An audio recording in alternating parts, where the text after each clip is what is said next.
universidades que sofreu a intervenção bolsonarista.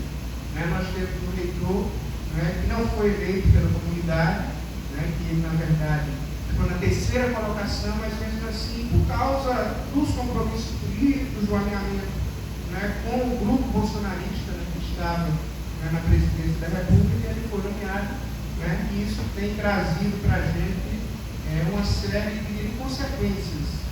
Eu particularmente digo que o ano de 2021, porque como diretores do centro, a gente participa do consumo, do Conselho Superior.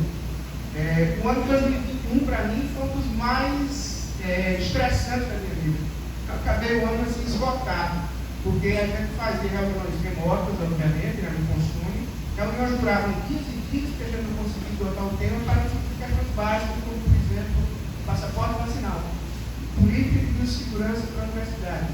E tendo que, dentro da universidade, enfrentar um discurso bolsonarista numa área, um discurso negacionista, que é a mesma coisa nesse nome, numa área básica, que era justamente o enfrentamento da pandemia e tal. Então, em diversas situações, a gente via o país, o mundo, a cidade, vivendo um período de alta, de infecções, etc., e a gente tem essa recuperação do consumo para o retorno presencial das atividades na UFPB.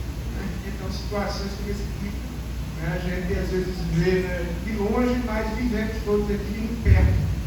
E sim, com consequência prática, real, desse ambiente que nós vivemos no país nos últimos 4 anos, obviamente um ambiente nocivo para a nossa democracia e para as nossas vidas, tanto que morreram tantas pessoas, tantos mortos evitados, etc. Por outro lado, também a universidade mostra uma capacidade de resistência muito grande, que o senhor sabe, tanto na produção acadêmica, no engajamento democrático, como também na capacidade de estar aqui presente. Obviamente que nós todos seguíamos firmes com essas medidas que eram princípios ser tomadas, etc. E agora, felizmente, estamos aqui vivenciando esse momento. Esperamos, obviamente, que as coisas melhorem e sigam melhorando cada vez mais nesse país. Então, professor, agradecer a sua presença, agradecer também o seu papel cumprido na área de ciência política, na reflexão sobre esse tema. Boa tarde a todos. Esse tema foi desagradável. Pois é. Mas urgente, né? Exato.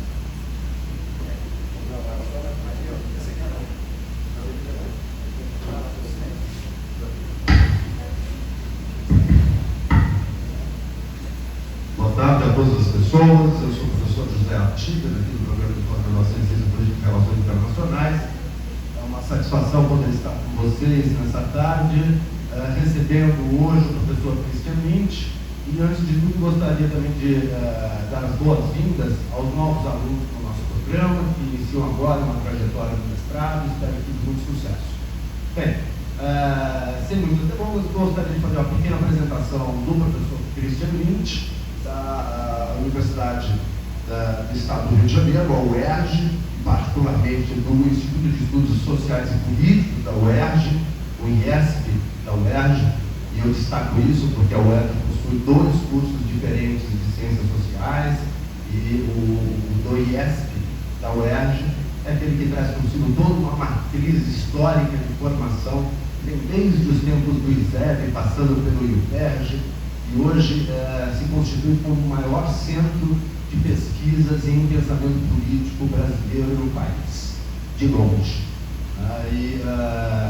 É uma satisfação muito grande poder ter o Christian aqui. O Christian veio da área do direito, formado em direito, se pós-graduou em ciência política, se pós-graduou na França, foi orientado por um dos mais importantes intelectuais do campo de pesquisa de pensamento político no mundo, que é Rousseau Vallon, e já há algumas décadas vem produzindo uma enorme obra, vasta, variada, plural, interdisciplinar, que permeia campos muito diversos, como do direito, da história, da sociologia, da ciência política.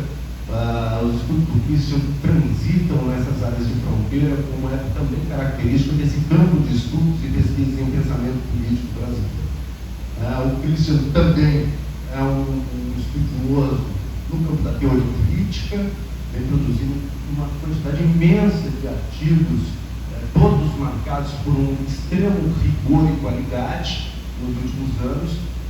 Nos estudos recentes, divulgados ainda este ano de 2023, sobre a história da ciência política, a produção da ciência política, no campo de pensamento político brasileiro, o professor Christian se destaca em muito como o mais citado, referenciado e produtivo, do ponto de vista de quantidade de produção publicada, nesse campo de pesquisa de pensamento político brasileiro e na área temática do mesmo nome, junto à Associação Brasileira de Ciência Política. Portanto, estamos aqui convivendo hoje, com muito prazer, o mais importante cientista político deste campo de pesquisa e que há alguns anos vem abrindo um novo caminho de diálogo com a sociedade, já um intelectual público já reconhecido, bastante conhecido nas suas intervenções políticas, nas suas análises sobre o momento contemporâneo e os desafios apresentados pelo Brasil,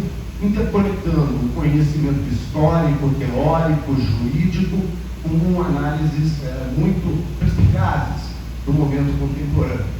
E em face dos desafios contemporâneos, o professor Christian, juntamente com o professor Paulo Henrique Cassimiro, também da UERJ, eles publicaram no ano passado um livro que procura abarcar o período da ascensão da extrema-direita no Brasil, e denominado, classificado pelos autores como populismo reacionário, um livro que já teve bastante impacto, uma abordagem excepcional em relação aos parâmetros das publicações em ciências sociais, um livro que vem dialogando também com uma parcela intelectualizada da sociedade de fora da academia, ampliando ainda mais o papel de intelectual público e ampliando a sua capacidade de intervenção no debate social, no debate público, no debate político do nosso país. Então, já há alguns anos, o professor Christian tem sido uma referência fundamental para todos nós que partilhamos desse campo de pesquisas de pensamento político brasileiro, e hoje está aqui conosco para apresentar algumas ideias derivadas desse livro sobre o populismo reacionário. Inclusive, ele conversou com a editora, vai ter uma surpresinha para vocês aí, muito positiva, para que todos possam ter acesso a esse livro. O professor Christian, como eu disse, tem uma produção imensa, não vou ficar aqui arrolando essa produção toda. Eu quero destacar também que ele é presidente da Associação Brasileira de História do Direito, demonstrando mais uma vez a sua inserção em diversos campos disciplinares do conhecimento, e também é membro do ilustricíssimo Instituto Histórico e Geográfico Brasileiro, uma posição realmente de muito destaque e relevância do ponto de vista acadêmico e intelectual no nosso país. Antes do populismo racionário, como disse, já publicou centenas de artigos e alguns livros derivados dos estudos feitos sobre a tese de doutorado dele, como Da Monarquia à Oligarquia, como Monarquia sem Despotismo e Liberdade sem Anarquia, e também foi um dos organizadores dessa importante coletânea Pensamento Político Brasileiro, que já vem sendo muito utilizada em diversos cursos de graduação e pós-graduação pelo país afora. Bom, então eu não vou ampliar mais. Se eu fosse aqui falar mais sobre a trajetória, a carreira e a produção intelectual do Christian, a gente pararia à noite. Então eu vou parando por aqui, exatamente para dar espaço para que o Christian tenha mais tempo para expor as suas ideias e para que vocês possam eventualmente dialogar com o nosso convidado. Mais uma vez, agradeço muitíssimo a presença do Christian. A agenda desse cara não é fácil, e então a disponibilidade para vir para Paraíba deve ser muito louvada, e por isso eu agradeço demais a sua presença aqui. Espero que todos compartilhem comigo essa tarde proveitosa com o nosso colega ilustre Christian. Com você. Boa tarde, gente. Eu posso começar para parar, eu sempre terei disponibilidade para vir. Eu tenho uma ótima lembrança daqui, sempre aqui, fiquei lembrando de quando eu tive com nossos amigos, nossos colegas, companheiros que o artista organizou, os encontros. Isso foi uma jornada de pensamento? Foi jornada de pensamento político Brasil, isso foi em 2019? Isso foi bom. Foi bom mesmo. Então, a primeira lembrança que tenho daqui é estar sentado aqui nesse lugar, é legal isso. Né? E remete também ao tempo que hoje parece tão remoto, né? Foi o período anterior à pandemia. Essa é tão estranha, se mistura um pouco com o populismo reacionário também, né? Eu acho difícil não lembrar do período que a gente ficou trancado em casa, o período que a gente não consegue nem estimar do ponto de vista psicológico. Parece que, às vezes, parece que foi muito tempo, parece que foi pouco tempo, e quando terminou, parece que foi. A gente nem sabe se nós somos os mesmos, né? As memórias se baralham, a gente divide a nossa vida em antes e depois da pandemia. Poderíamos falar de modo indelével. Na minha vida também, foi uma grande mudança, porque quando eu comecei a minha carreira de estudo, eu fiz tese de doutorado e tal, o artigo estava falando, é uma coisa engraçada. Essa área que nós nos dedicamos, que a gente chama de pensamento político brasileiro, era uma área que era vista um pouco um patinho feio da ciência política. Por vários motivos que não dá tempo de explicar aqui, mas era uma coisa vista como uma coisa assim, um pouco histórica, era uma coisa que não explicava muito o presente, que não tinha muita utilidade. Teoria, tinha muito mais teoria, que tinha como estudar, sei lá, Hobbes, Locke, Rousseau, Clausewitz, não sei, ou então Rawls. Era uma coisa que era vista como uma coisa que tinha muito mais utilidade. Então, Rawls nós continua tendo. Isso mudou. Né? Eu acho que isso mudou, em parte porque nós fizemos uma mudança metodológica na abordagem do objeto,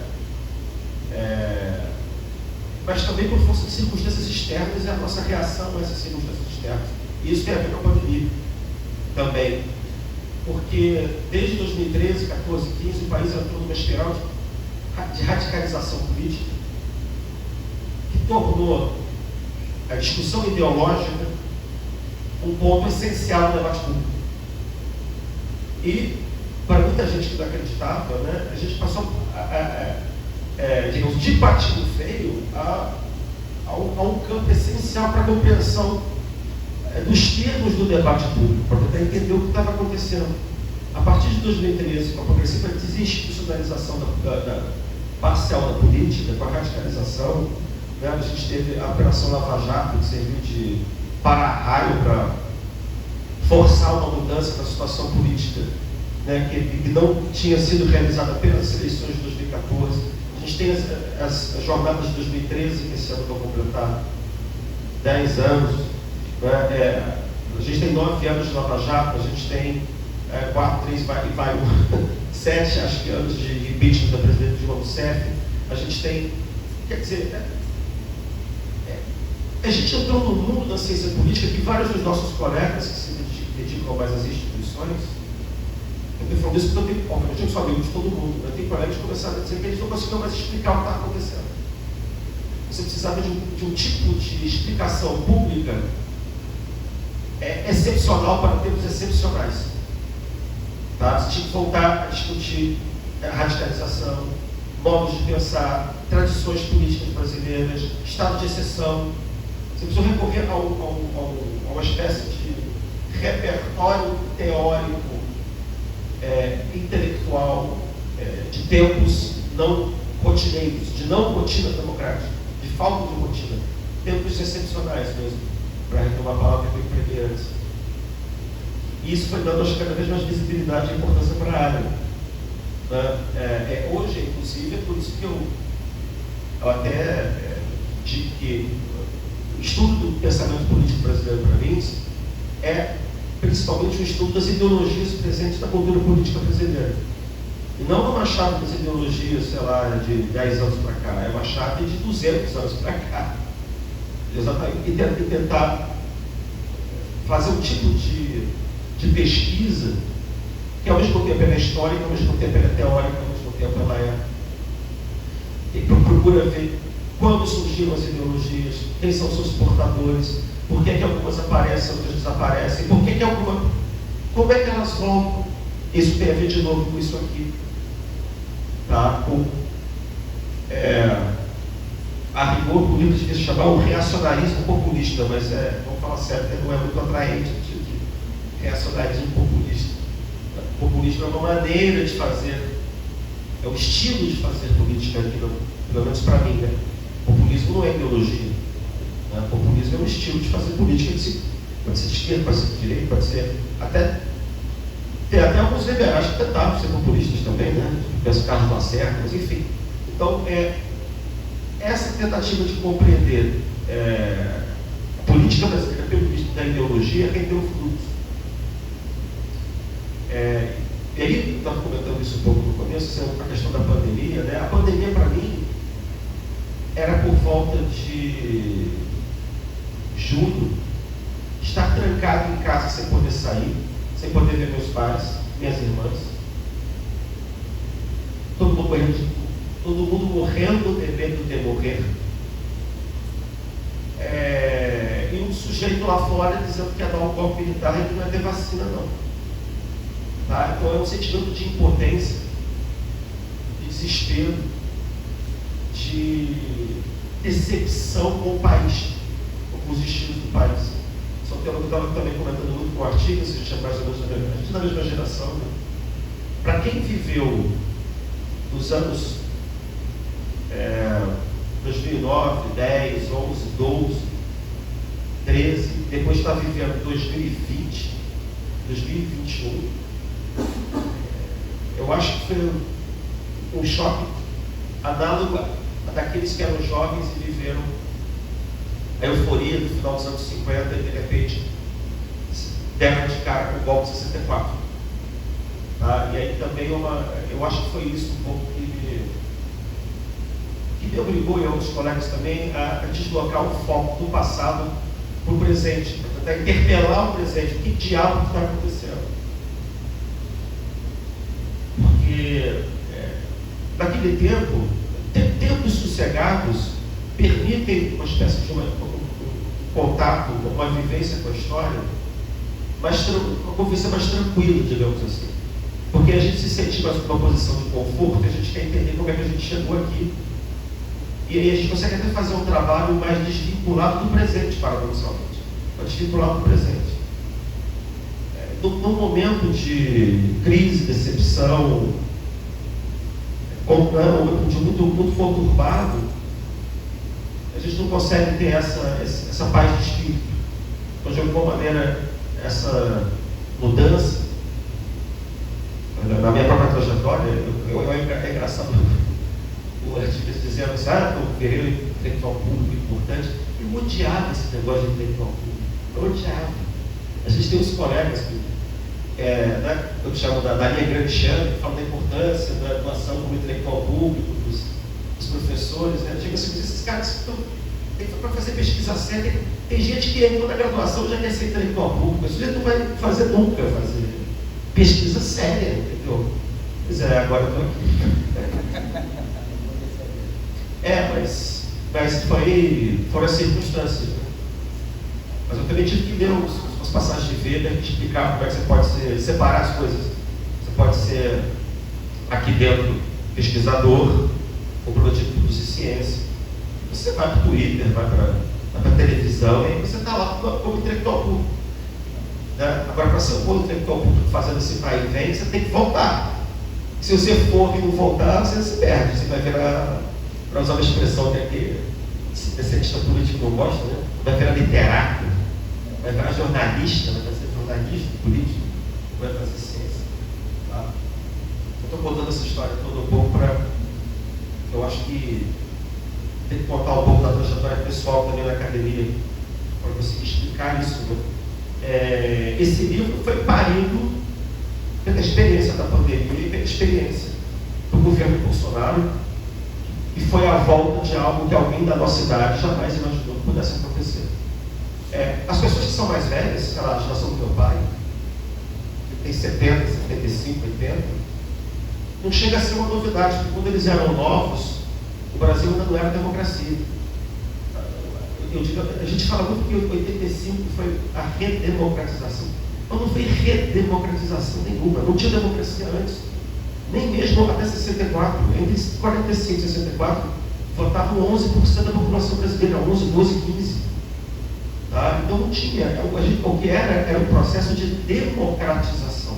Democratização, que eu estou chamando, é a entrada das massas na cena pública, que é sempre um processo muito complicado, é um processo de muitas alterações, de status quo, de ameaça ao status quo, mudanças demográficas, mudanças de... que foi esse período que foi entre 30, talvez, e 64. 64 e 85. Então, meio século de mudança, o Brasil urbaniza, o Brasil industrializa, o Brasil pacifica, o Brasil... Tá? A gente não tem nem como entender o que acontece, a gente não consegue entender a ditadura sem entender que ela foi um processo de reação, foi um movimento de reação, de tentar disciplinar o processo de democratização do Brasil da base da porrada. Tá? Então foi uma reação desse processo. Então vocês veem que eu estou falando de democratização no sentido mais amplo, não no sentido puramente formal, condicional. Tá? Democratização da sociedade. É gente que estava fora e que está entrando, isso que eu estou falando. Então, para esse pessoal mais velho, Lava Jato, Bolsonaro, os militares, tem uma tia, tem 102 para ela, então não tinha novidade nenhuma, porque ela nasceu em 1921, pegou tudo, ela conta piada do tempo de integralismo. Tá? Ela já era grandinha da Segunda Guerra Mundial. Então, para ela, a história do Brasil é uma sucessão de sobe e desces, confusões. Tá? Mas a minha geração, e a geração que tinha 12 anos de idade, ele era um pouquinho mais velho. Mas, sei lá, tinha 11, 12 anos de idade quando o Figueiredo saiu pela porta dos fundos e não passou a faixa do Sarney. Então, toda a nossa geração foi criada na ideia de que nós democratizamos, nós continuizamos, a democracia é algo que foi conquistado. Tá? E de repente aconteceu o que aconteceu. Então realmente foi um choque. Eu não estou dizendo que simplesmente foi que foi uma repetição do passado, porque o passado não se repete assim. O passado se repete de outras formas. Tá? O fato do Brasil ter 30 anos de democracia consolidada é diferente de 64, porque você não tinha democracia consolidada. Tá? O fato de a gente ter vivido 30 anos de democracia explica também como é que foi possível botar esse pessoal que subiu em 2018 para fora. Tá? Porque é que, para tirar a Dilma, não foi dado um golpe militar. Está entendendo? Assim como para subir Bolsonaro também não foi preciso o golpe militar. O militarismo está aí. O conservadorismo está aí. O racionalismo está aí. Mas eles não se manifestam da mesma maneira, porque a sociedade não é mais a mesma também. A sociedade mudou, a gente tem que ter isso na cabeça também. Sempre que a gente pensa a história, a gente fica pensando que a história só serve para ficar dizendo aquilo que não muda. Não, a gente tem que falar daquilo que mudou também, senão a história não explica. O que a gente tem que tentar pensar a ciência política também numa perspectiva histórica é tentar entender a continuidade da mudança, ou a mudança dentro da continuidade. Tá? Como é que ideologias que são mais ou menos estáveis, embora elas também se modifiquem e se adaptem aos diferentes contextos, elas são mais ou menos limitadas como opções de visão de mundo. Tá? Mas elas estão sempre por aí. Só que elas reagem no processo político empírico de forma diferente conforme a sociedade. Tá? Uma sociedade que não teve nenhuma experiência de democracia liberal como a Rússia, que vai ter um pequeno experimento, vai dar um backlash, vai dar uma viradeira, e vai ter um Putin lá. Uma sociedade que foi complicada, nos Estados Unidos, mas que foi democracia, se pensou democracia a vida inteira, de repente tem o Trump, mas foi possível botar o Trump para fora. Nós conseguimos botar o Bolsonaro para fora também. Putin não. No leste da Europa também não. Por exemplo, países como a Inglaterra ou a Itália, eu quero dizer que dependendo da experiência social da democracia em cada país, os mesmos fenômenos ideológicos se reproduzem de forma diferente, entendeu? Então, eu estou querendo fazer aqui um elogio dos nossos 30 anos de democracia. Eu sei que para muita gente, é pouco, foi pouco, avançou pouco. Pois é, mas se não fosse esse pouco, a gente estava no buraco maior ainda. Tá? Então, eu sei que eu já falei pra caramba e eu nem comecei a falar do assunto ainda. Então, enfim, esse senhor, se reparem que eu vou falar o nome, o contrabandista, enfim, tem vários nomes nesse último, me obrigou a vir com presente mesmo, presente. Eu tive que tratar com o governo dele aqui, com o meu colega Paulo Henrique. Esse livro foi bem recebido pelo público. E que é um livro de intervenção, mas também é um livro de pesquisa, é um livro de análise. Acho que foram dois elementos que ficaram bem equilibrados. Talvez porque a gente não pensou muito, a gente juntou o material, eu já tinha escrito, juntou, foi para lá, foi para cá, e 3 meses saiu. Então, mas ele é um livro de teoria e é um livro de pensamento, e ao mesmo tempo é um livro de análise de conjuntura. E eu descobri que é possível fazer análise de conjuntura a partir do pensamento político brasileiro, a partir da análise das ideologias políticas. E mais, uma coisa que ninguém tinha me ensinado, que é possível entender o funcionamento de um governo a partir da sua ideologia. Ou melhor, das suas ideologias, porque nenhum governo tem uma ideologia só. Nenhum governo, nem a ditadura militar, nem o ditador. Tá? A gente sempre tem nem o governo do PP tem uma ideologia só. Tá? A gente tem coalizões. E as coalizões correspondem a maneiras diferentes de ver a cena política. Bom, primeiro eu tenho que falar aqui o que eu chamo de ideologia. Ideologia aqui não é no sentido marxista, não, é no sentido manheimiano, weberiano, manheimiano, adaptado, ficam os autores que vieram depois. Meu favorito é o Friedman, o professor lá de Oxford. Né? Ideologia também não é chique, né? Ideologia são diferentes visões de mundo. Né? A gente parte do princípio de que o mundo que democratiza é o mundo que tem que ter ideologia para as massas poderem participar da política. Em princípio, essa ideologia só tem coisas boas. Porque no mundo oligárquico, você não precisa de ideologia de massa, porque não tem massa participando da política. Então você pode ter, digamos assim, uma ideologia básica que orienta a elite dirigente. Né? As ideologias começam a existir a partir da Revolução Francesa, as ideologias no sentido que eu estou me referindo aqui. Para além de meras linguagens políticas, ideologias mesmo. Por quê? Porque o mundo das massas, o mundo da democracia, é um mundo em que todo mundo é convocado a participar, mas pouquíssima gente tem experiência política empírica. Né? É o contrário do mundo oligárquico. No mundo oligárquico, você pega aquele mundo da República Romana, ou da Inglaterra do século XVIII, que eram as mesmas, sei lá, 50 famílias que mandavam no país, e aí era o pai, era o filho, era o neto. Então, são sempre as mesmas pessoas, então você precisa. A concepção do pensar político é muito menos complexo do que na sociedade democrática.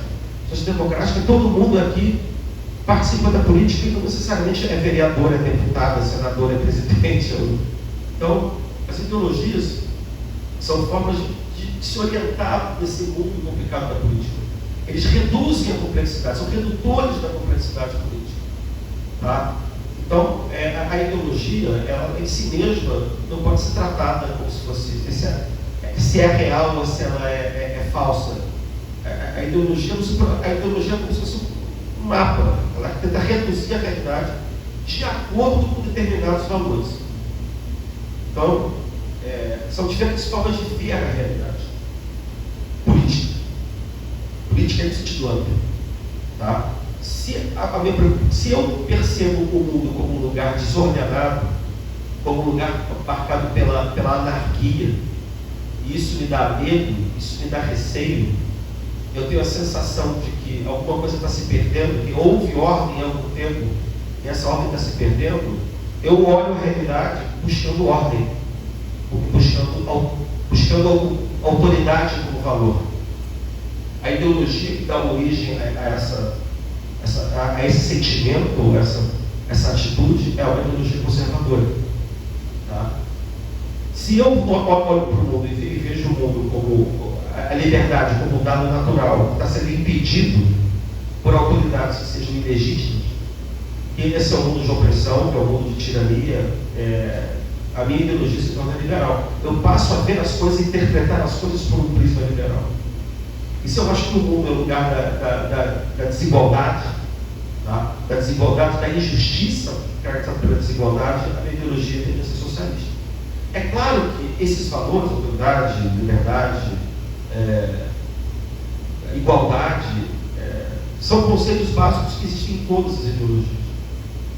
É uma questão de como você hierarquiza e prioriza esses valores. Tá? Então, o conservador ele prioriza a autoridade. A autoridade pode ser do Estado, pode ser da família, pode ser do padre. Tá? Então, prioriza a autoridade. Aí depois vem a liberdade e muito depois vem a igualdade, se vier, porque a autoridade necessariamente requer uma concepção de mundo hierarquizada. Né? Então, a autoridade é hierarquia, hierarquia não tem autoridade. Tá? No liberalismo também. O liberalismo pensa o mundo, prioriza a liberdade e depois, digamos assim, se ele acha que a ameaça vem da esquerda, ele prioriza a autoridade. Se ele acha que a ameaça vem da direita, ele prioriza a igualdade. Mas ele fala que também fica em segundo e terceiro lugar. E no caso do socialismo, né, eu estou falando aqui de 3 macro-ideologias, mas cada uma delas também tem subdivisões, tem espécies também diferentes de conservadorismo, diferentes espécies de liberalismo, diferentes espécies de socialismo. Tá? Aí vem a igualdade, depois vem a liberdade. É claro que se tiver um tipo radical, você tem a autoridade logo depois, aí você cai numa ditadura qualquer. Mas geralmente no socialismo democrático a liberdade vem depois da igualdade. Tá? Bom, então a gente tem essas diferentes visões de mundo, né? E aí a gente chega no nosso assunto. Isto aqui é o. Tá? O que eu vou tentar apresentar para vocês hoje aqui é um passo adiante que eu vou tentar desenvolver depois que eu publiquei o livro, na tentativa de compreender a mentalidade reacionária, a ideologia reacionária, a partir da experiência brasileira. Tá? Aí a gente tem o primeiro problema aí. De 2013, 14, talvez 15, 16 por ali, a gente teve um revival do conservadorismo. E tinha subido depois da década de 80. Esse foi o primeiro problema. O conservadorismo tinha ficado tão desmoralizado que quem era conservador quando chega a Nova República ou vê que o regime militar vai acabar, eles passam a se chamar de liberais. Mas são liberais para quem? Os tucanos são de esquerda. Tá? Eles não acham que os tucanos sejam. Então é um liberalismo conservador ou um conservadorismo encapotado de liberalismo. Tá? Se vocês pegarem, por exemplo, aqui, o primeiro-ministro da educação do conservadorista, que foi o professor Ricardo Vélez Rodrigues, ele era o último membro do grupo de estudos de filosofia do Miguel Reale. Você tinha Antônio Paim, Miguel Reale, você tinha um pessoal lá, aliás, de alta capacidade intelectual. E ele fala, eu sou liberal. Se você é liberal, o que você está fazendo aí? Tá? Então você tinha. Eu estou contando essa história simplesmente para mostrar que você inventou um liberalismo que não era liberal. Mas foi a maneira que eles tiveram para sobreviver no mundo em que você pode dividir, em que, digamos assim, o mainstream não era conservador. Mas, ao mesmo tempo, a categoria de conservadorismo, né, ela não bastou para tentar entender o que estava acontecendo. É claro que o movimento reacionário, ele não é um fenômeno brasileiro, existe uma internacional reacionária ou uma internacional neofascista, para a gente usar uma palavra mais do fígado, que está aí. Vocês sabem que eu tenho esse nome em inglês, né? Herança, às vezes é tão bonito, às vezes é tão amaldiçoado, que ninguém sabe pronunciar. E a gente passa a maldição de pai para filho, da família, só de raiva. E aí, volta e meia, eu recebo propaganda de coisas americanas por e-mail. Recebo convite para ser para ver aluno de faculdade vagabunda nos Estados Unidos. Eu sou Christopher, eu sou Ryan, eu sou o mundo qualquer que é Lynch. Né? E de semana passada para cá eu passei a começar a receber propaganda do Trump. E é impressionante como o decalque é igual. A propaganda começa dizendo em inglês, a verdade nos libertará. Tudo igual. E agora já começou também a ideia de tentar dizer que o assalto ao Capitólio não foi bem, ele foi repaginar fazer a narrativa do Capitólio, vão fazer que também daqui a pouco vocês vão começar a fazer, do nosso Capitólio. Tá? Então existe uma internacional reacionária, uma internacional neofascista. Que tem o movimento geral. Essa internacional neofascista, que no Brasil é representada na família Bolsonaro, sobretudo, falei, representada pelo Eduardo Bolsonaro,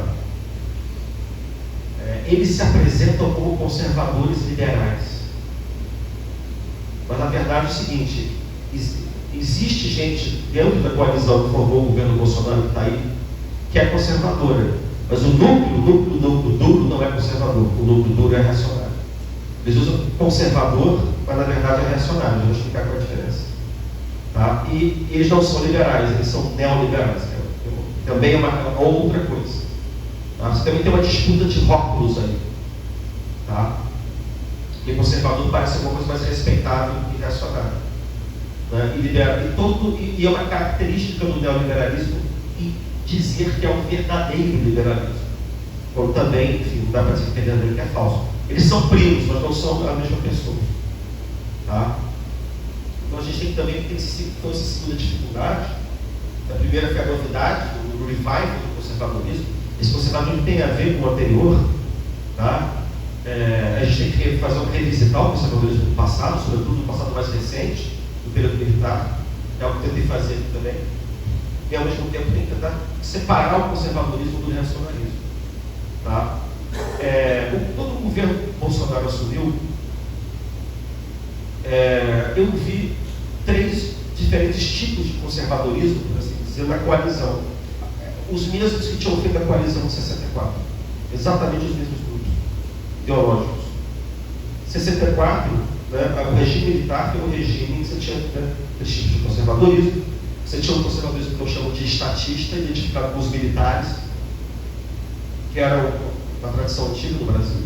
Uma ideia de o Estado julga que a sociedade é um lugar perigoso e ela própria tem que controlar a sociedade e tem que modernizar a sociedade, se necessário. O nacionalismo conservador.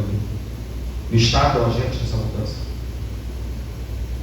Um segundo grupo, que é o grupo neoliberal, que acha que o problema é o contrário, o problema é excesso de Estado, e que o mercado tem que orientar as políticas públicas, ele tem que orientar o país. Então, eles são autoritários no fim das contas, porque obviamente eles não vão, é um programa plutocrático, né? Eles não vão ganhar nunca eleição nenhuma, então eles sempre pegam carona do autoritarismo para tentar implementar o projeto deles. E você tem um terceiro membro, você tem um elemento reacionário, conservadorismo reacionário. Aí parece que estou um pouco confuso, né? Porque assim, a gente pode decidir se conservadorismo e reacionarismo são coisas diferentes, ou se reacionarismo também é um tipo extremo de conservadorismo. Tá? Então, às vezes eu posso me referir como se fosse um tipo extremo de conservadorismo, ou eu posso dizer que é tão diferente do conservadorismo que vira outra coisa. Tá? Mas enfim, isso não muda o que eu quero dizer. Bom, quem representava o conservadorismo estatista no regime militar? O Alberino Couto de Silva, tá? Que era o principalmente, né? Quando tiver um Geisel falando, é puro conservadorismo estatista. Tá? Isso tem uma tradição longa na história brasileira, desde José Bonifácio, desde o Escondo do Uruguai, desde Getúlio Vargas do Vargas I, tratou. Tá? Quem era neoliberal na coalizão do regime militar? Roberto Campos, Eugênio Goudin, Otávio Bulhões, Mariano Simons. Então todo mundo. E quem eram os reacionários? Você tinha também. Você Você tinha conservador, perdão, você tem um tipo de conservadorismo também, eu chamo de societário, que é um conservadorismo mais tradicional. Né? Você tinha Gilberto Freire, tá? E você tinha muito no canto ali os reacionários. Outro conservador estatístico importante, João Gabriel de Oliveira Torres. Tá? E você tinha um reacionário como Gustavo Corsão, Plínio Corrêa de Oliveira, patrono da tradição família e propriedade. Tá? Quando a gente olha para o governo Bolsonaro, a gente tem o quê? A gente tem os militares de novo, momentaneamente seduzidos pelo que seria neoliberal, exatamente como 64, aliás. Depois eles viram estatistas de novo. Né? Porque afinal teórico parece que o estatismo é coisa de esquerda, então eles viram liberais, depois eles viram estatistas de novo. Tá? Então você tem esses militares lá, sei lá, o Mourão.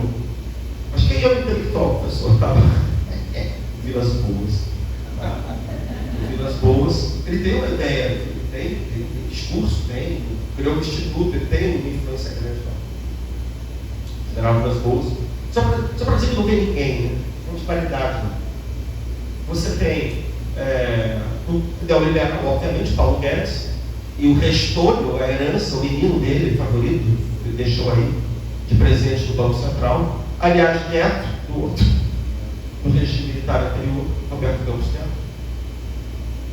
Né? Você tem, e é engraçado, o conservadorismo societário tipo de Gilberto Freire quase não aparece. A diferença é que o elemento reacionário, que era residual na ditadura, ele vira hegemônico agora. O regime militar não era uma ditadura reacionária. Era uma ditadura que queria, sei lá, modernizar, tinha um partido, industrializar o Brasil, tinha uma ideia qualquer disso. Ele não era reacionário nesse sentido, não era um regime, não era uma ditadura beata, se é que vocês entendem o que eu estou querendo dizer. Né? O núcleo do governo Bolsonaro era, quem deu a tônica do governo Bolsonaro central foi o elemento reacionário. O elemento reacionário, do ponto de vista intelectual, é representado pelo Olavo de Carvalho. E foi, do ponto de vista da influência política, o intelectual mais influente da história do Brasil. Ele fez 3 ministros. 3 ministros. Tá? Eu não me lembro de nenhum intelectual fazer ministro no Brasil. Talvez Gilberto Freire emplacasse alguma paniguada dele, mas como Olavo de Carvalho, a gente teve o Araújo, a gente teve esse que eu mencionei agora, o primeiro dele também, o Vélez, a gente teve o Robespierre, que era do inimigo do Robespierre, o Felipe Martins, né? O Robespierre, e muitos outros. Então, o que eu estou querendo fazer aqui, eu não vou repetir o que está no livro, eu vou tentar, o meu esforço aqui é tentar. É o seguinte, como é que eu posso entender o governo Bolsonaro a partir da lógica da ideologia reacionária? Tá?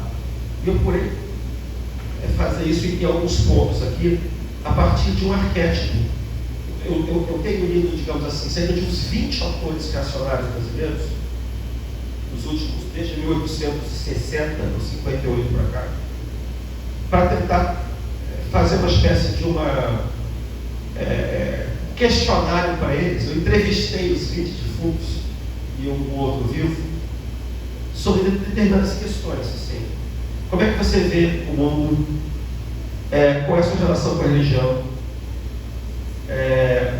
Qual é o papel do Estado? Como deve se portar a economia? Como o país deve se comportar na política externa? E aí é muito interessante porque você consegue entender como o governo Bolsonaro funcionou e como é que ele continua funcionando, uma vez que você adapte isso ao contexto populista. Tá? Então, isso eu quero apresentar para vocês hoje. E aqui, de alguma maneira, eu tenho que começar falando o que é o pensamento reacionário. Né? O pensamento reacionário é uma espécie de. Eles são uma espécie de revolucionários de direita. Né? Quando a gente pensa num tipo de ideologia de extrema esquerda, tradicional, que hoje quase não existe mais, né? A ideia de revolução, a gente pensa que a história, na verdade, ela é um movimento de profundas injustiças que necessita de uma intervenção de vontade do povo para romper com essa estrutura de desigualdades e criar um mundo novo. Né? Os reacionários percebem o mundo como através de uma prisão do decadentismo. Ou seja, eles têm uma utopia também, mas a utopia, em vez de ser uma utopia progressista, uma utopia futurista, ela é uma utopia regressiva. Porque eles veem a idade do ouro no passado.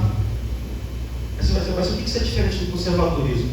O conservador acha que o passado é bom, mas ele acha, o conservador mais clássico, que o passado foi bom, mas ele reconhece que as coisas mudam, que a sociedade muda. O que ele quer simplesmente é que a mudança seja feita sem ruptura. Deixa eu pensar um cara como Burke, sei lá. Ou no caso brasileiro, de Freire, Eduardo Braga, José Alencar. Eles pensam sempre nessa ideia de que a gente tem que tentar conservar melhorando, para usar uma expressão muito usada por eles. Tá? Conservar melhorando, quer dizer, vamos pegar o que é bom do novo e não vamos jogar fora o que havia de bom na tradição. Então, é uma espécie de solução de compromisso que o conservador clássico faz. Aquele que não concede absolutamente nada à mudança e, ao contrário, tenta desfazer o presente para voltar ao passado, é reacionário. Por isso se chama reacionário. Tá?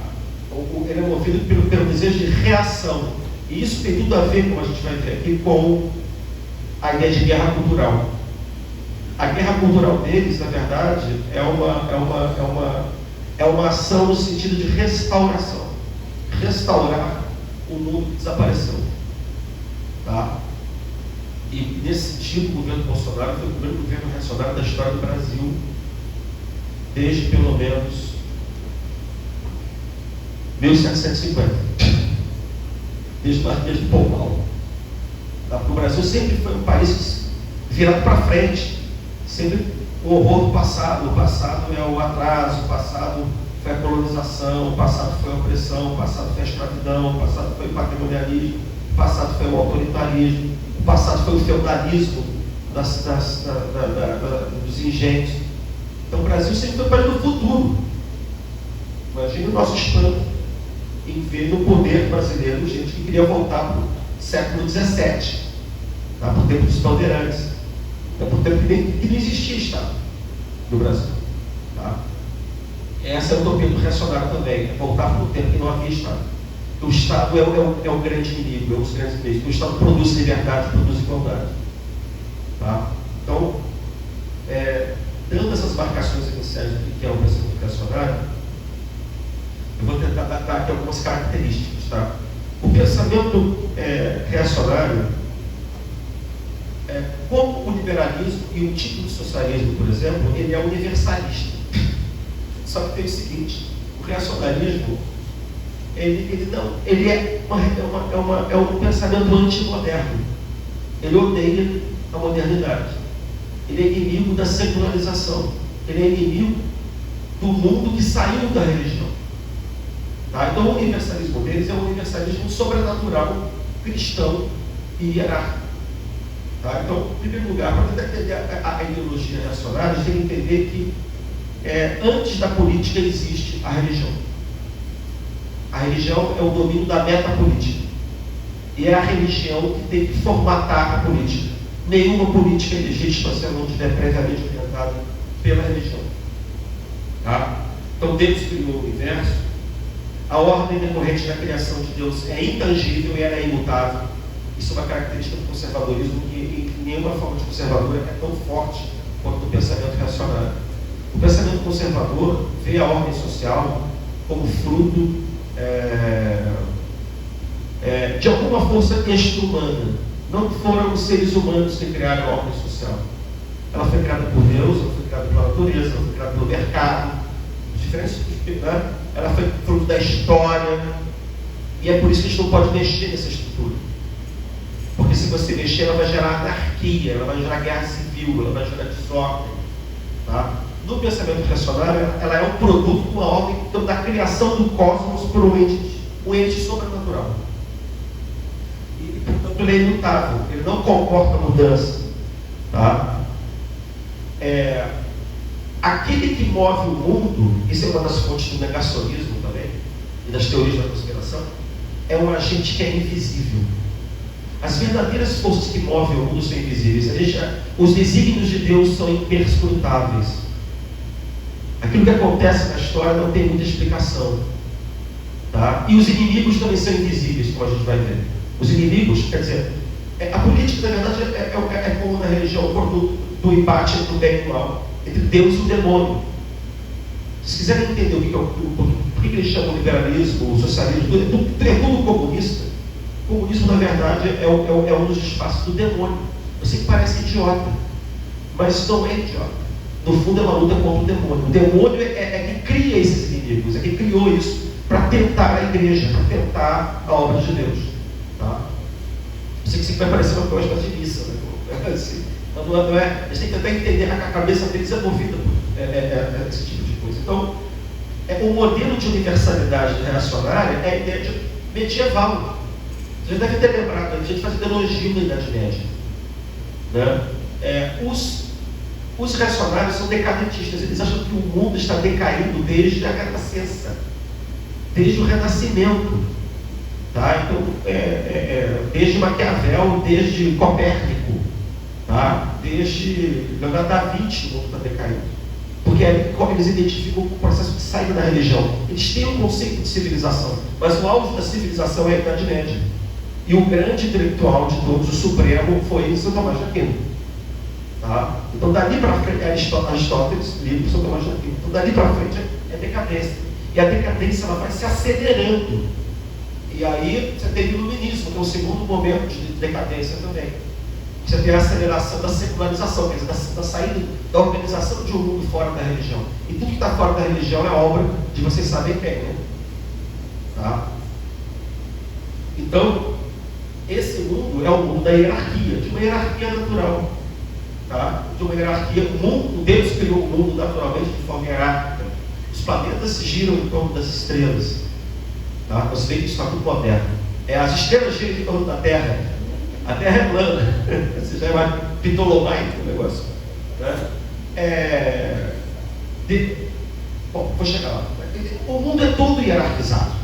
Então, isso não é um mundo das igualdades. Tá? Existe uma cadeia infinita de hierarquias que prende as pessoas a pertencimentos, é a família, é a cidade, são os países, tá? O mundo, ao universo. Então, a verdadeira humanidade é a humanidade que pertence à cristandade. Tá? E a autoridade é o fundamento do universo e do mundo social. A autoridade é uma consequência da hierarquia natural dos seres. Toda ordem de entidades estaria naturalmente subordinadas a uma ordem superior. Tá? Porque toda autoridade vem de Deus e encontra em Deus o seu mais sólido fundamento. Então a desigualdade ela é um dado da natureza divina. Então, onde você fala em total hierarquia, você fala em total desigualdade. Ela não é uma desigualdade só social, é uma desigualdade em tudo. Tá? Aí você vai dizer, e o que preserva a unidade do poder e da cultura dentro da variedade do universo? É a religião. A religião é que mantém o universo funcionando na medida em que é o culto que nos remete à unidade do poder que nos criou, que é Deus. A religião é de religar com o Criador. Tá? Então é a crença nesse ente sobrenatural que pode é a única forma de preservar a ordem e hierarquia indispensável à existência da justiça. Você vai dizer, da justiça, cada ideologia tem a sua concepção de justiça. Tá? Então, a natureza humana ela é decaída, né? Ela é decaída porque o homem é criatura. Pior, depois de criatura ele pecou, então a criatura que nasce do pecado. Ele é alguém que não é suscetível de ser aperfeiçoado, de perfectibilidade. O ser humano não melhora, ele vai piorando com o tempo. Então, sem a religião, você não tem ordem, você não tem justiça, você não tem possibilidade de vida nesse mundo. Tá? Bom, e quem garante a permanência, a possibilidade de ordem no mundo? É quem garante o primado da religião. Quem garante o primado da religião é a igreja. Tá? Às vezes vai parecer que eu estou falando só dos católicos, mas dá para fazer extensão para qualquer tipo de denominação cristã, desde, e às vezes e explica até a simpatia desse pessoal moderno por outras religiões monoteístas, mas sempre remete à ideia de um Deus único, tá? E está no alto. Então é o Deus eterno, onipotente, é onisciente, criador do universo, governa e o conserta conforme a ordem natural e hierárquica. E quem é o guardião dessa ordem é a igreja. Então a igreja é a autoridade espiritual última sobre a terra. Tá? E a igreja, quem são os representantes da igreja? São os sacerdotes. Então os sacerdotes são a autoridade última do mundo político, porque são eles que fazem a ligação entre o mundo material e o mundo espiritual. Já viram, né? Toda política, para ser legítima, necessariamente tem que estar subordinada ou não contrariar as diretrizes dos sacerdotes. Tá? Você tem os bispos. Tá? A igreja é infalível, ela que garante a unidade espiritual do mundo em meio à sua diversidade. Tá? E só uma civilização cristã pode ser completa e digna desse nome. Tá? A igreja é a única e principal coluna de resistência da ordem da justiça divina na terra contra as ameaças. Você sabe de quem? Do demônio. Satanás. Satanás mesmo, gente. Tá? Quando a gente lê as coisas assim do Twitter, se você for perguntar quem é que está por trás de quem produz o mal do mundo, não precisa mapar, não. Pegar a colherinha de sopa, você faz assim, está lá o demônio. Tá? Isso explica também essa concepção complotista das coisas. Aquilo que dá causa às coisas, por exemplo, você não vai explicar porque o mundo saiu da Idade Média ou da religião, falando do desenvolvimento da ciência, da descoberta da América. Foi ato deliberado dos inimigos de Deus, tá? Que estão o tempo inteiro, de modo visível e invisível, conspirando para destruir a igreja. Tá? Bom, então, deixa eu passar para outro ponto rapidinho. A autoridade da igreja e do governante que defende a religião são os valores supremos da ordem política nacional. Então, os valores supremos da ordem política, em primeiro lugar, a autoridade da igreja e depois do governante que defende a religião. Nenhum governante que não defende a religião é legítimo. Tá? Nessa chave é preciso ter união entre igreja e Estado, união entre religião e política. A soberania absoluta não está no povo, a soberania absoluta só pode estar em Deus. Como nenhuma política pode ser legítima se não obedecer aos ditamentos da igreja, os bispos, os padres, os sacerdotes, os pastores, eles não são exatamente autoridades políticas, mas são eles que têm que orientar os políticos. Tá? Então o Estado, o que é? O Estado está submetido à política e coordena os assuntos que não são espirituais, são os assuntos que são mundanos, os assuntos do mundo que não dizem respeito à salvação da alma. Tá? Então, o Estado é um corpo misto, e cujo governo intervém tanto a igreja como os políticos, tá? Dentro de diferentes órgãos. Então, essa esfera política, na prática, ela está submetida à esfera religiosa. Assim como aquilo que é natural está submetido ao sobrenatural, olha a hierarquia aí. Tá? O profano está submetido ao sagrado, o corpo está submetido ao espírito. É assim que eles raciocinam. Tá? Então você está o bispo aí. A igreja, que é uma instituição divina, não pode estar sujeita aos caprichos dos políticos. Tá? Então só a religião pode conferir legitimidade e firmeza à ordem política. Bom, depois do respeito à autoridade religiosa, né, quer dizer, a política só é legítima se ela for cristã. E a cidadania é definida também a partir de critérios de pertencimento à religião. Tá? E o governo só é legítimo se é reconhecido pela igreja. Tá? O governante que não se inclina às diretrizes da igreja não é um governante legítimo. Tá? Isso explica muita forma como a gente vê também, sobretudo em setores mais evangélicos, né? Pactos sobre evangélicos mais radicalizados, a forma como eles veem o Lula é o demônio, a política, né? Vai fechar as igrejas, é o anticristo, né? E ao contrário, o Bolsonaro é um homem santo, porque ele governa dentro do templo, tá? dentro das igrejas. E o primeiro dever do Estado, então, qual é? Promover a igualdade social? Promover a liberdade? Claro que não. O primeiro dever do Estado é manter a unidade religiosa do país. Tá? E sem a religião você não tem ordem, não tem respeito à hierarquia, não tem justiça.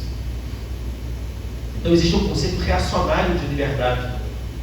Isso que é interessante, a gente está falando tanto em liberdade, né? Liberdade de você poder botar a peruca, subir na tribuna e insultar os transgêneros, ou seja, enfim, a liberdade que você tem de querer ditadura. E existe um conceito interessante de liberdade aqui, presente. Quando eles falam liberdade, não tem nada a ver com o que a gente entende por liberdade. É só a palavra que é a mesma, o sentido, o significado é outra coisa. Tá? A liberdade, na verdade, para eles, é a liberdade que o cristão tem de não viver submetido a um Estado laico. Não viver submetido a um Estado, porque um Estado laico é um Estado que aceita a pluralidade de religiões, um Estado que se rege pela tolerância religiosa, é um Estado pagão. E o Estado pagão é um Estado do demônio, porque não reconhece a existência do único Deus. Então, todo cristão tem o direito de se rebelar contra esse Estado. Tá? Então, isso é a liberdade para eles. A liberdade verdadeira, segundo eles, foi criada pela igreja contra o Império Romano. É você criar um espaço de liberdade de vida cristão. Cristão significa viver reverente à igreja, né? Um sistema de patriarcado, hierarquizado, por regras religiosas. Isso é a liberdade. Por isso que o reacionário tem nostalgia do tempo que o Estado existia. Tá? E nem o Estado absoluto, e muito menos depois do Estado liberal, o Estado social-democrata, então, nem pensar. Tá? Então, o conceito reacionário de liberdade está ligado à existência de um espaço para o culto religioso de Deus, definido pela igreja como livro de interferência externa. Quando esses caras falam de liberdade, é assim: é a liberdade que eu tenho de assistir o meu culto na minha igreja, com o meu bispo ou o meu pastor, sem que a igreja cobre imposto, sem que o Estado cobre imposto, sem que eu tenha que obedecer lideranças que não sejam cristãs. Isso é liberdade para eles. É liberdade para eles e autoritarismo para todo o resto. Tá? Então, a liberdade depende para eles de duas coisas para existir. Primeiro, submissão do Estado à autoridade da igreja. Tá? Mas também a submissão completa do fiel à autoridade do Estado cristão. Se o Estado for cristão, ele tem que obedecer tudo. O Estado não precisa nem ser democrático. Tá? Se o Estado é cristão e ele está submetido às regras da igreja, acho que deve fidelidade e obediência a todas as ordens que emanam do governo. Tá? Bom, um novo ponto aqui. Toda ideologia moderna que vive no mundo democrático fala em povo. Não tem nenhuma ideologia moderna que não se legitime na vontade do povo. Tá? Todas falam do povo. Só que em todas elas tem um pedaço do povo que é mais povo que o resto do povo. Né? Então, por exemplo, quando a gente fala, por exemplo, do socialismo, quando a gente fala em povo, a gente está se referindo aos trabalhadores, ou aos minorizados, né? Os negros, as mulheres, os direitos de maiorias que foram minorizados, ou do trabalhador. É isso que a gente se refere com o povo. Quando os liberais falam em povo, os liberais que chamam de democratas, eles falam em sociedade civil, classe média, tá?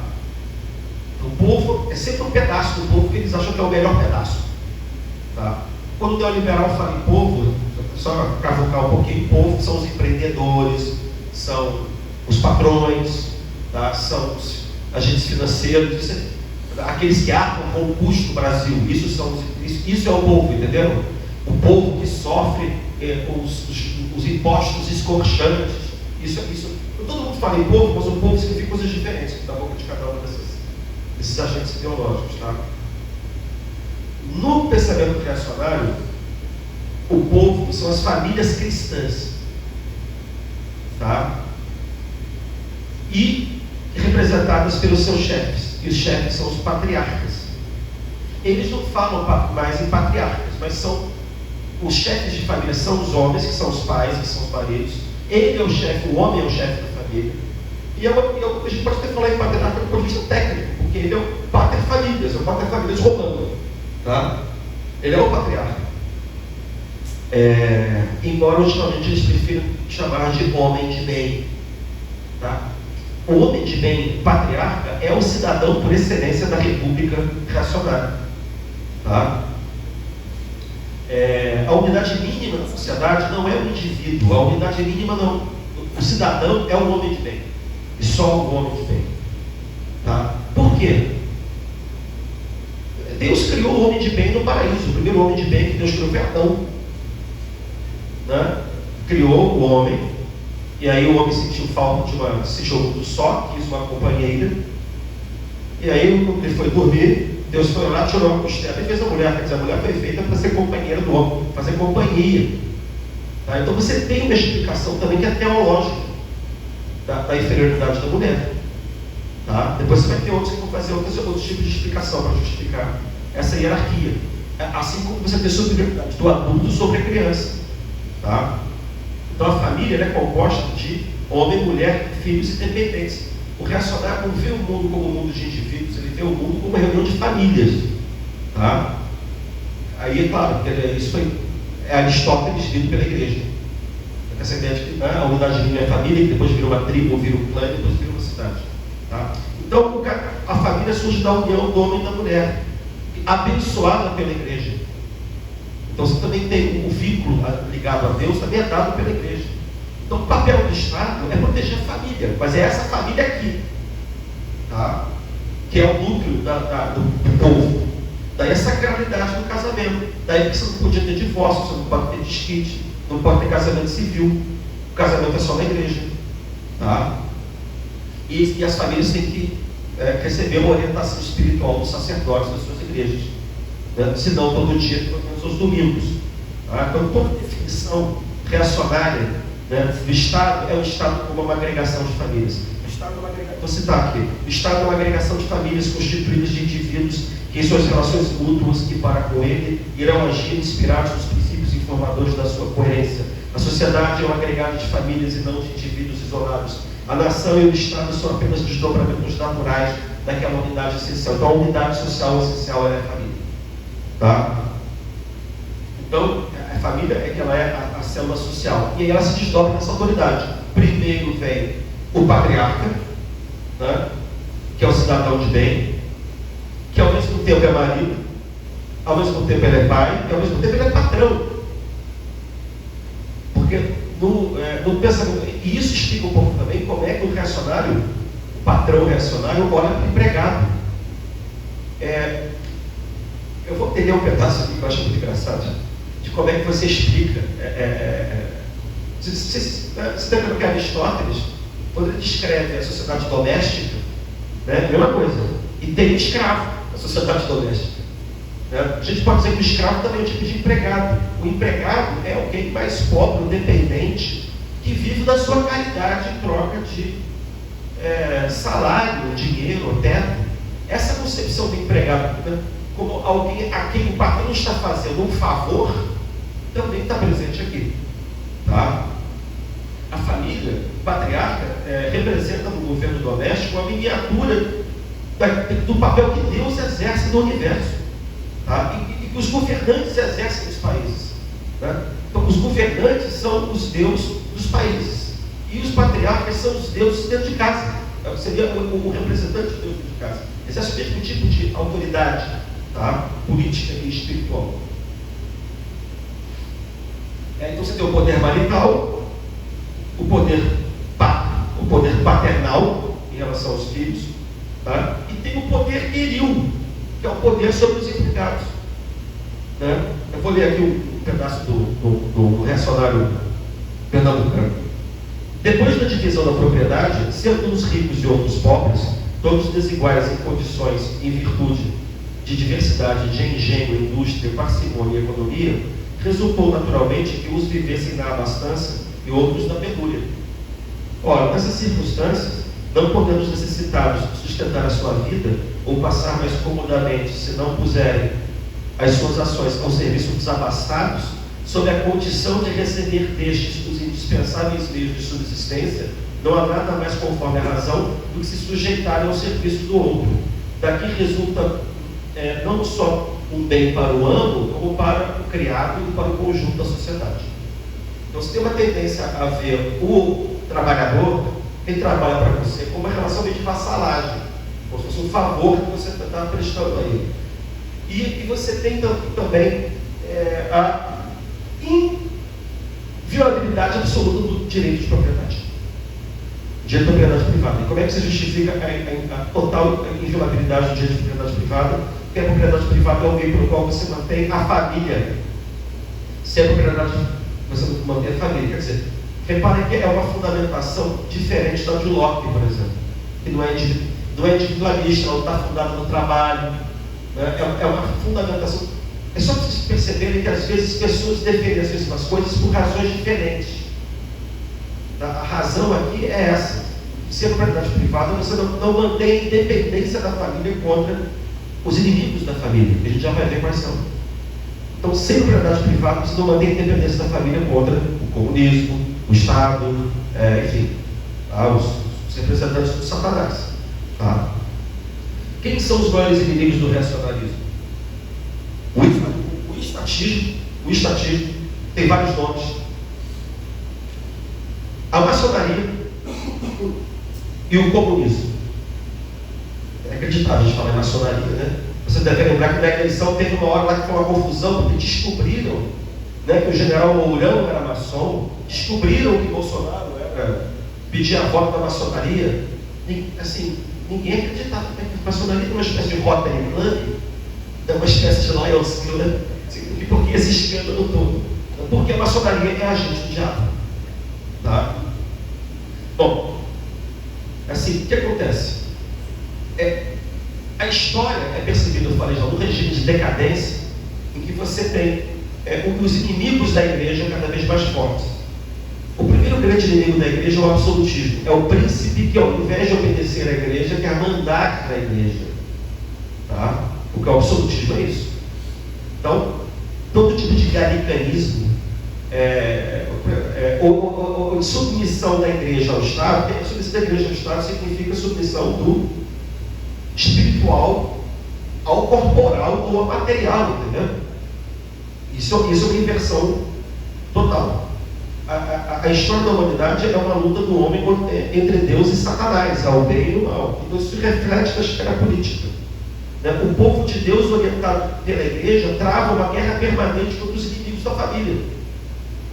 A igreja era sempre retratada como sendo perseguida, tá? Perseguida pelos inimigos de Deus.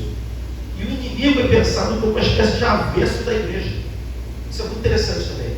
Dentro do pensamento do negacionismo, está ligado à ideia do conspiracionismo, que é o seguinte: a igreja católica, ela não é pensada como uma espécie de internacional do bem, tem sede em Roma, filiais em todos os países. Era pensado assim, que haja as claras.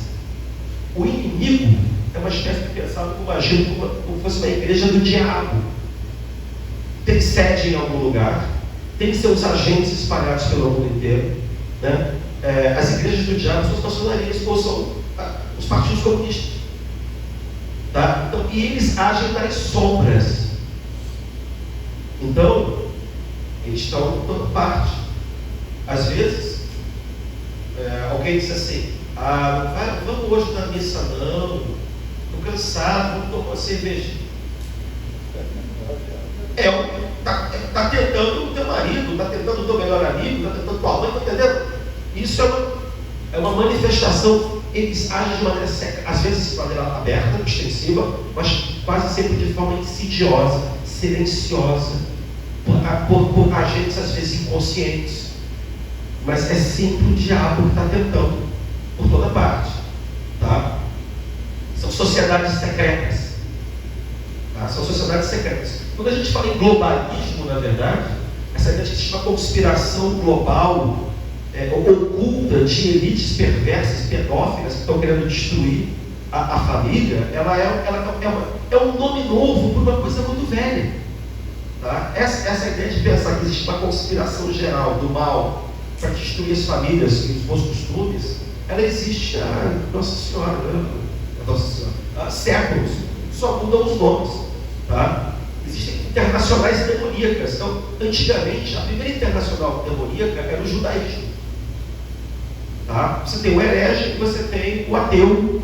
Tá? Você tem o judaísmo, que, são, que faz parte desse globalismo anticristão. Você tem o islamismo, você tem a maçonaria, você tem a Internacional Comunista. Hoje você fala que é o Foro de São Paulo, mas é a mesma coisa, é exatamente a mesma coisa. Tá? Então são sociedades secretas que estão conspirando e desenvolvendo artifícios para se infiltrar na área de influência do cristianismo, desmoralizar o cristianismo como coisa velha, ultrapassada, reacionária, né? E abater o cristianismo. Tá? Então todo ataque à igreja é um ataque do diabo, é um ataque da perversidade. Tá?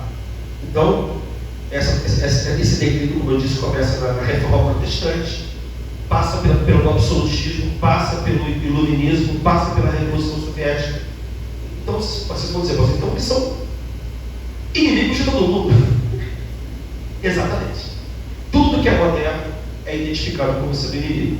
Tá? Eles chamam esse processo que a gente chama em ciência social de secularização, eles chamam de revolução. Tá?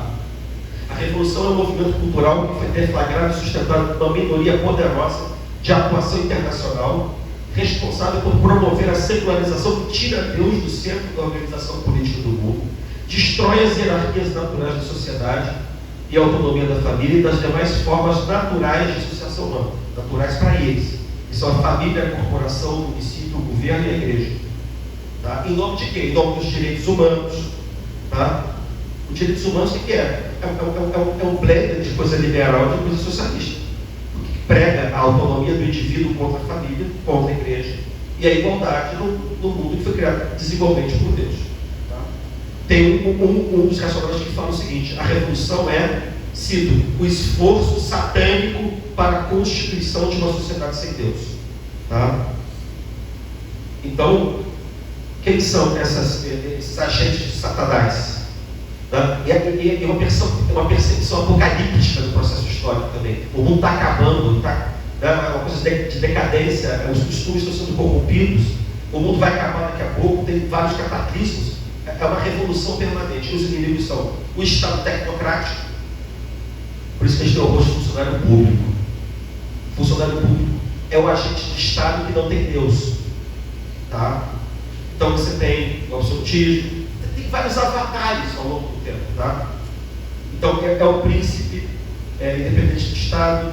Né? Eles falam o seguinte ao longo do tempo: tirania, despotismo, cesarismo, maquiavelismo, galicanismo, regalismo, jansenismo, estatolatria, onipotência do Estado, totalitarismo.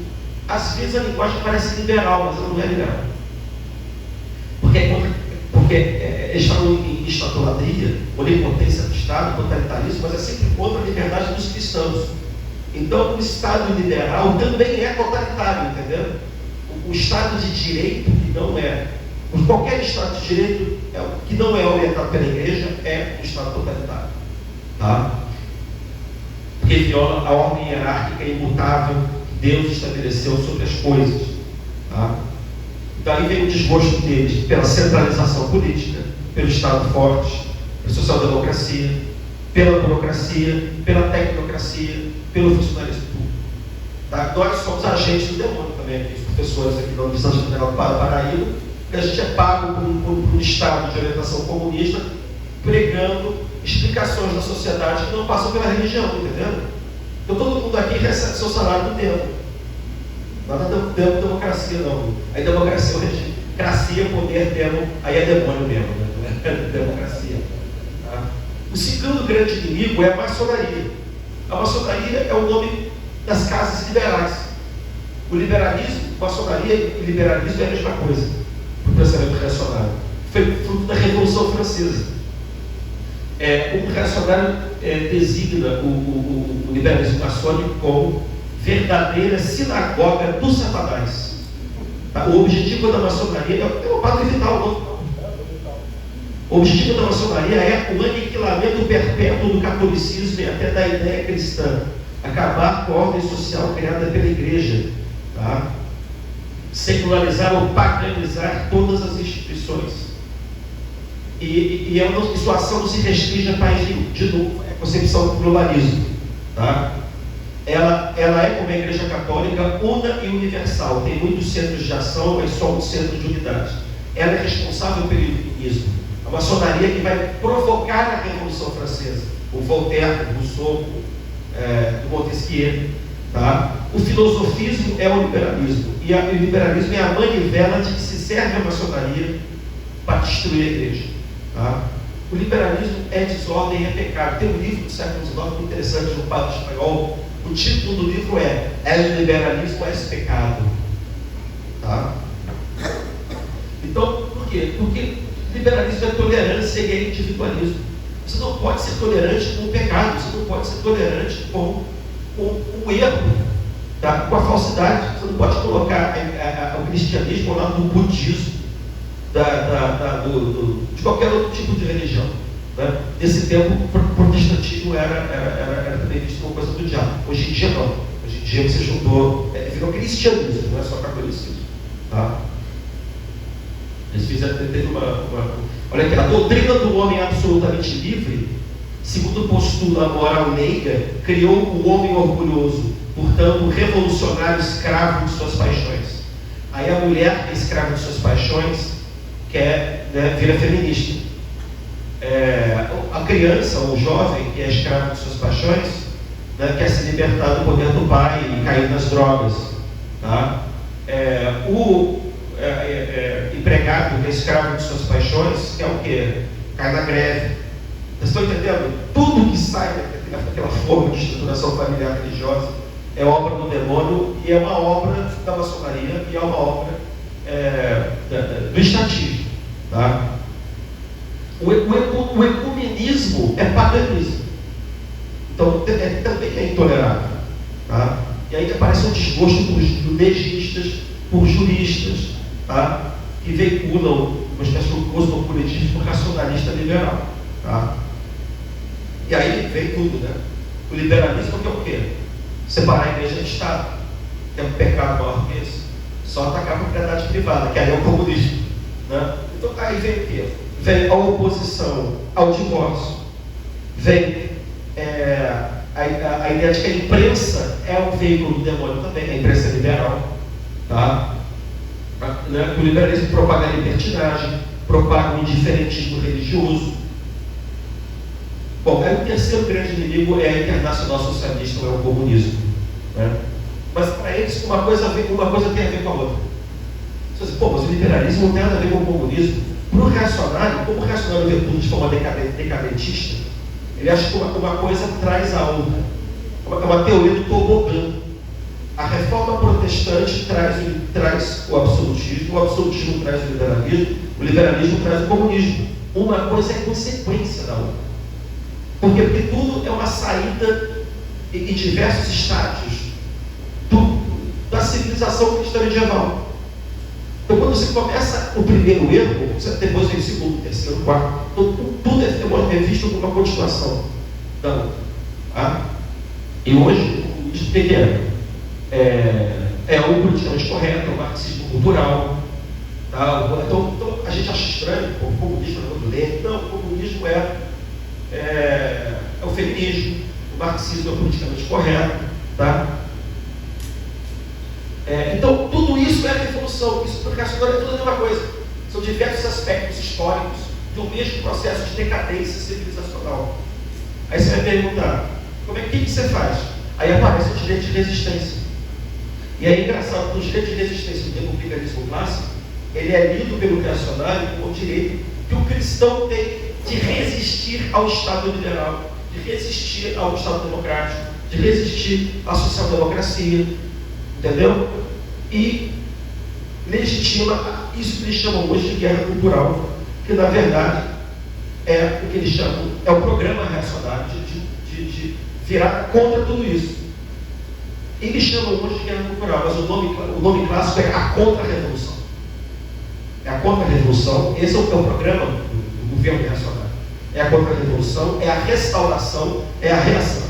É ela passa por uma crítica à democracia liberal, ela é orientada por uma utopia reacionária, tá? De restabelecimento da autoridade religiosa sobre o mundo. Esse é o programa reacionário. Restabelecer o primado da autoridade religiosa dentro da política, dentro da organização da sociedade. Tá? E a ordem legítima é aquela da autoridade da cultura e da civilização cristã, sagrada, hierárquica, antiliberal e anti-igualitária. Tá? É reencantar o mundo pela religiosidade e pela crença no sobrenatural, para restaurar a perdida autoridade natural e originária do mundo, que é a única que corresponde à verdadeira justiça. Tá? E aí você tem uma concepção reacionária de cidadania. Tá? O sobrenatural precede o natural. O valor supremo do homem está em ser uma criatura de Deus dotada de algo espiritual e moral. Então existe para ele, para o reacionário, tem duas pátrias. A pátria principal é a pátria da igreja e da religião do cristianismo. Essa é a forma primária de identificação social deles. A segunda pátria é a pátria secundária, que é a pátria temporal, que é o Brasil. Então quando eles saem com a camisa do Brasil, na verdade, é a camisa da igreja. Porque o Brasil, para eles, é um Brasil pensado como um país cristão, reunião de famílias cristãs subordinadas aos bispos, aos padres. É isso que significa a camisa amarela para eles. Quando eles levantam a bandeira do Brasil, também é esse Brasil. Então não é um Brasil de todo mundo. Tá? A participação cidadã para o reacionário é definida prioritariamente por sua condição de religioso. Primeiro ele é cristão, depois ele é brasileiro. Tá? Então, ser brasileiro, o verdadeiro brasileiro não é todo mundo. O verdadeiro patriota, para usar também a expressão que hoje está mais em voga, né, é aquele, antes de tudo, é um cristão. Tá? Só são considerados verdadeiramente brasileiros aqueles que são cristãos. Porque o dado fundamental da cultura reacionária é a identidade cristã. Antes de ser brasileiros, eles são cristãos. Isso, a condição de cristãos condiciona suas ações políticas como cidadãos brasileiros. O bom brasileiro é necessariamente cristão. E quem não professa a religião verdadeira não é bom cidadão. Quiçá não deveria ser cidadão. Tá? Então, uma boa política é uma política orientada por valores cristãos, tais como definidos pelos sacerdotes, reconhecidos como legítimos pelo reacionário. Tá? Eu vou citar aqui o reacionário. Não há um só cidadão que tenha amor ao seu país que não deseje que o poder espiritual esteja de acordo com o temporal e vice-versa, porque é da união desses dois poderes que resulta a paz social, visto que essas questões são as que mais excitam as paixões e os sentimentos de todos os cidadãos. Então o que acontece? Se nós somos a verdadeira nação, uma nação de famílias cristãs, lideradas por homens de bens, a gente não pode aceitar o estado de coisas de um governo demoníaco, como sei lá, o governo do PP, embora sei lá, o Frederico também fosse menos, mas também é demoníaco. A gente tem que promover uma ação católica, uma guerra cultural. Tá? As famílias têm que se organizar sob a orientação dos seus bispos e promover uma guerra santa contra isso. É o que a gente viu na eleição, em que o Bolsonaro não saía de dentro da igreja, dizendo que começaram a espalhar que o Lula ia fechar os templos. Tá? Então, eu vou citar o reacionário aqui. É fundamental que os homens de fé e os que se sentiam sendo defendidos por princípios de eterna fortaleza, não fiquem inativos ou silenciosos, e corram a defendê-la, não só de infundados terrores, como da terrível sugestão do delírio demagógico. Os cristãos lutam pelo prestígio das crenças naturais do Brasil, e que elas influam cada vez mais em todos os domínios da nossa vida social e política. Defesa e valorização de nossas tradições e do sentido cristão da família, constituída pelo casamento indissolúvel. Vigilância para impedir a propagação do materialismo dissolvente, sobretudo nas escolas e nas universidades, e por todos os meios atingidos pela imprensa, o cinema, o rádio e a televisão. Eu não estou citando gente que escreveu ano passado. Eu estou citando gente que escreveu há 100 anos. Estou citando Jackson de Figueiredo. Está escrevendo na década de 1920. E agora eu citei o cara que escreveu em 1962. É sempre a mesma coisa, entendeu? Só que ela se adapta ao novo tipo de sociedade. Tá? Então você tem, eu tem que começar, tem que terminar, vou morrer no meio, então, já falei, não? Você também tem um conceito reacionário de democracia. Quando a gente fala de democracia, é uma democracia que é antiliberal e é reacionária. O povo brasileiro é o povo de Deus orientado pela Igreja de Cristo. Tá? E na medida em que o Brasil é uma nação majoritariamente cristã, os cristãos têm o direito de impor a sua política ao Estado. Tá? Uma política que não é orientada por preceitos religiosos da maioria não é democrática, entendeu? Isso permite dizer que a nova república não foi democrática, ela foi uma ditadura de esquerda, porque ela não foi orientada pelos princípios cristãos da maioria do povo brasileiro, que é cristã. Está entendendo o raciocínio? É por isso que eles dizem isso. Tá? E então, eles defendem uma espécie de Estado reacionário de direito, tá? Cujo papel é preservar as hierarquias sociais resultantes da ordem naturalmente desigual do mundo criado por Deus e mantido pela Igreja. Tá? Você tem que banir o estatismo, você tem que podar o poder da burocracia, da tecnocracia do Estado, que invade o domínio da família, porque aí a escola vai fazer educação sexual, a escola vai dizer que você pode, o menino pode andar de rosa, o menino pode vestir de rosa. Então toda essa luta contra a escola pública, essa ideia de escola sem partido, tá? A ideia de políticas públicas que são laicas, tudo isso, o brasileiro verdadeiro homem de bem tem o direito de se rebelar contra tudo isso. Tá? E é por isso, por exemplo, que o governo Bolsonaro botou na cultura e na educação militar e pastor. Porque eles são as verdadeiras lideranças da sociedade, entendeu? Os militares e os pastores. Militar desde que obedeça naturalmente o sacerdote, em última análise. Tá? Desde que seja cristão. Tá? Você valoriza os militares e os policiais, e eles seriam responsáveis por fazer uma repressão dos agentes infiéis. Eles são os responsáveis por manter o primato da autoridade religiosa. Então você vai valorizar as coisas repressivas, entendeu? Mas não é porque você quer repressão por repressão, porque eles estão obedecendo ao poder legítimo, que é o poder de Bolsonaro. Porque o Bolsonaro é o presidente, é o governante reconhecido como legítimo pela igreja, pela religião. Entendeu? O que eu acho interessante da pesquisa que eu estou fazendo, a gente começa a entender a lógica, que às vezes nem eles entendem. Porque eles agem, e aí tudo fica coerente, a gente consegue entender tudo que eles dizem, o vocabulário que eles usam, a maneira como eles raciocinam, e que eles querem dizer com liberdade, com democracia, que não tem nada a ver com o que há de moderno. Tá? O papel do Estado é simplesmente exercer inspeção sobre família, município, corporação, inspeção para manter esse mundo privado, esse mundo religioso. E as políticas públicas são políticas públicas reacionárias. Todas têm a moral religiosa como fundamento, no campo econômico, no campo educacional, no campo sanitário. Você vai combater o casamento civil, vai combater o divórcio, vai combater a desobediência dos filhos, vai combater a pluralidade, vai combater diversidade sexual, vai combater diversidade moral ou religiosa. Tá? Ele vai defender o direito de propriedade. Porque se você tirar o direito de propriedade, a família vai ficar de joelhos para o Estado, entendeu? Que é dominado por esquerdistas. E aí a família acabou. E aí acabou o reino de Deus. Tá? Bom, eu vou parando por aqui. Tem mais para falar. Quais são as instituições políticas reacionárias por excelência? Né? Forças armadas, ditadura, descentralização, censura prévia, inquisição. Censura mesmo, censura. Tá? Quais são as bases sociais do Estado reacionário? A igreja, a escola, a importância da escola para reproduzir esse tipo de orientação, a igreja, evidentemente, como eu falei já, tá? A educação básica, a educação superior também tem que ser, Mackenzie. Lembra que a Mackenzie mandava a educação do Brasil, porque é uma universidade protestante, tá? Presbiteriana. Né? Você tem uma historiografia reacionária que vai contar a história do Brasil do ponto de vista reacionário. Aí o auge do Brasil no século XVII, você só tem senhor de engenho, igreja e bandeirante. Tá? E aí a decadência começa com quem? Com o Marquês de Pombal. O Marquês de Pombal submete a igreja ao Estado. Tá? Você tem também uma interpretação reacionária do Brasil. Tá? O Brasil é uma terra que nasceu bem, nasceu cristão.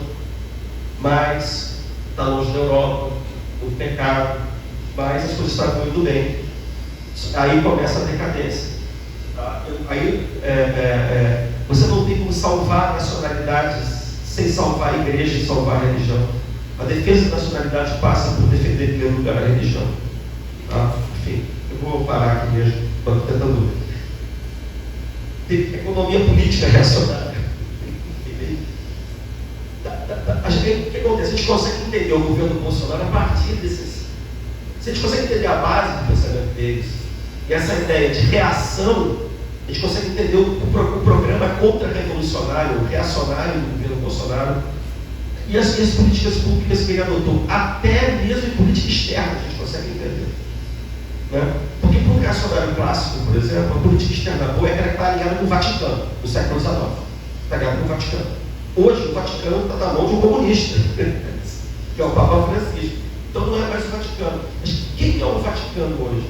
É o Washington do Trump, é Jerusalém do Netanyahu, eventualmente pode ser a Moscou do Putin, pode ser. Então, a aliança é a aliança dos países cristãos, mas você pode colocar também outras ditaduras monoteístas. Você pode botar a Arábia Saudita, você pode botar. Aí você explica essas alianças, entendeu? E são países que podem ser autoritários, mas são monoteístas. Tá? Aí tem certa religião na Índia também. Tá? Enfim, chega, né, gente? Eu vou terminar falando: ide em paz, o Senhor desenvolverá.